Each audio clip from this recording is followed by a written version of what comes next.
बयनिसिमबो दुलाराय बर' फरायसा आफादनि जानानै खुलुमनाय सिबिनायखौ बावहरबाय।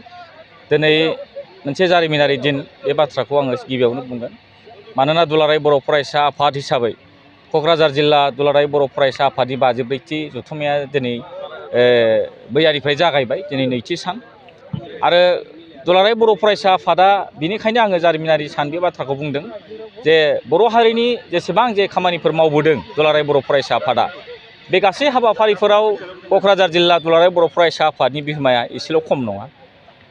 दिनै बर'नि जारिमिनाव, दुलाराय बर' फरायसा आफादनि जारिमिनाव जों बेखौनो मोनगोन जे बर' हारियाव माबा मोनसे जिथु खामानि मावनो गोनां दं एबा जों साक्सेस जादों होननानै बुङोबा, बेवहाय बर' हारिनि साक्सेस जानायाव क'क्राझार जिल्ला दुलाराय बर' फरायसा आफादनि बिहोमाया जेरैबायदि खालामबोदों आरो दाबो इयुनावबो क'क्राझार जिल्ला दुलाराय बर' फरायसा आफादा मावलांबाय थागोन आरो बर' हारिनि बर' जाथिनि थाखाय जेब्लायबो खाथियाव थानानै जोङो नोजोर होगोन, बे बाथ्राखौ आङो फिल खालामो।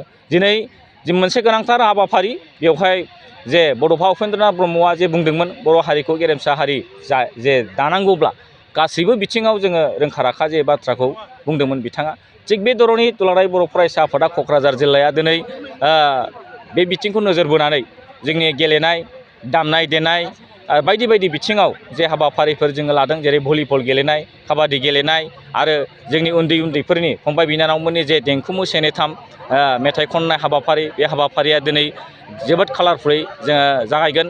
आरो बिसेसकै मख'नो गोनांथारा बेनो जे हा हुनि आथिखालनि जे जेंना बर' हारिनि गेजेराव, जोङो बेखौ दाबो क्लियारै बा बेखौ जोङो मिथिनो हानाय बा सावरायनो हानाय गासिबो सम्पुर्ण जोङो ओनसोलाव बे जिनिसखौ जों मेसेजखौ होजोबनो हाजोबाखै।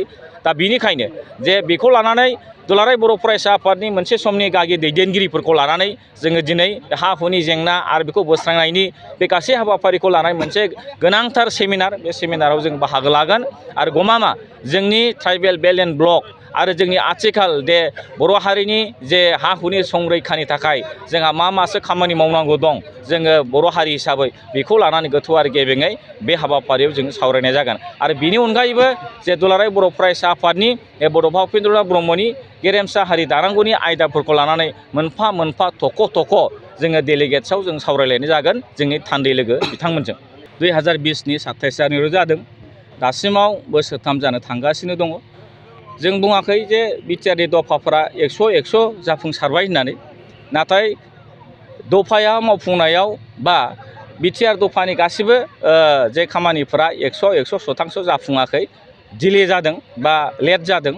दा बिनि थाखाय जों दुलाराय बर' फरायसा आफादा बुंदों जे गमामा जे बिथांमोना आसाम सरकार आरो भारत सरकारा खोथा होनाय बादि बिथांमोना बुंबाय थादों जे 2024सिम जे बिथांमोनहा जे जेरैखि जाया बिटिआर दफाखौ मावफुंनानै होनायनि बाथ्राखौ बुंदोंब्लाबो, नाथाय दासिमाव माखासे जे बिसेसकै गोनांथार, जेरैहाय बाउन्डारिनि बाथ्रा, बेनिफ्राय नोङो एग्रिकालचार इउनिभार्सिटि, स्पर्ट्स इउनिभार्सिटि, बेनिफ्राय नोङो जोंहा लिरखानाय बायदियै रेलगारि कच फेक्टरि बा बेफोरबायदि माखासे गोनां बे जोंनि इन्डास्ट्रि बा जोंनि अनुस्थानफोरखौ दासिमाव जों साननाय बायदि, जों लुगैनाय बायदि सुफुंनो हायाखै, बे बाथ्राखौ जों फिल खालामो। दा बिनिखायनो जों बुंदों मा जे दुलाराय बर' फरायसा आफादा थिग टाइमाव, थिग समाव, थिखानाय समसिमाव बिथांमोना जेरैखि जाया जे दफाफोरखौ मावफुंनानै होनांगौनि थाखाय बिथांमोना खामानि मावनांगौ।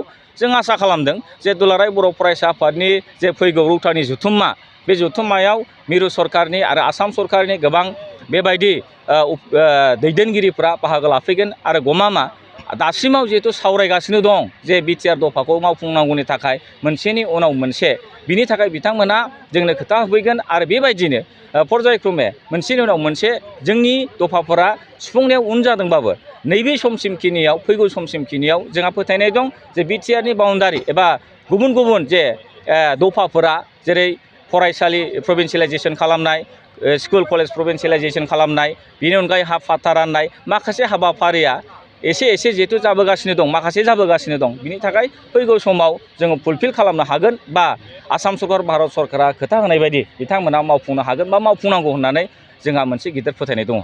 नंगौ, जे दुलाराय बर' फरायसा आफादखौ राजखान्थि आफाद माबा आफाद होननायाथ' दानिल' खोथा नङा। बियो गोबां जायफोर राजखान्थिगिरिफोर, जायफोर खाबु फलानफोर, बे बिथांमोना गावसोरनि खाबु एबा लब्बिखौ हासिल खालामनो थाखाय एबसुखौ जे माने बेबायदि बरनाम होनो थाखाय गोबां बाथ्रा बुंदों।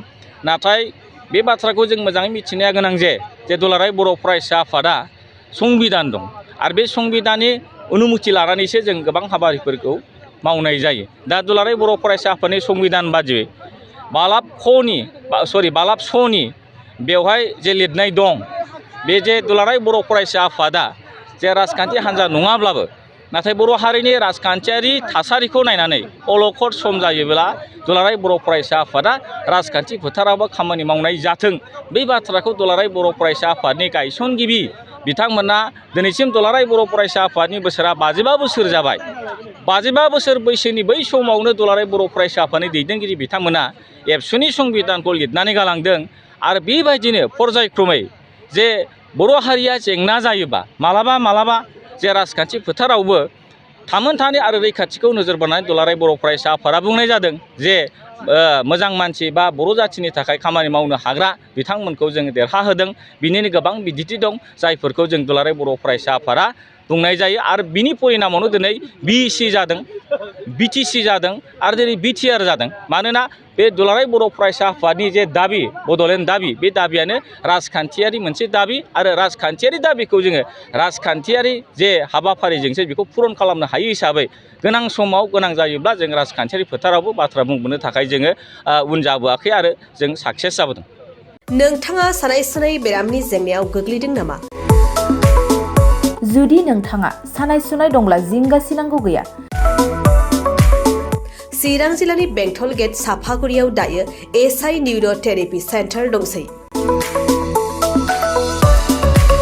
बे थेरापि सेन्टाराव नोंथाङा गोरलैयैनो देहानि सानाय सुनायखौ फाहामथाय लानो हागोन। बे आथिं सानायानो जाग्रोदों, ओमफ्राय जानाया एसे सिगांनिफ्रायनो जाखादों, ओमफ्राय बिदिनो गुबुन मुलि जाबाबायदों, ओमफ्राय हामाखै। दिनैनि ट्रिटमेन्टआ आङो एसे मोजां मोनसिनबाय। जेरै सिं सानाय, आफादावरि सानाय, मोदोम जरा सानाय, आइजोफोरनि जेंना, खर' सानाय बायदि बेरामखौ फाहामनाय जायो। लोगोसेयैनो बे सेन्टाराव थानानै फाहामथाय लानो हानायनिबो सुबिदा खालामदों।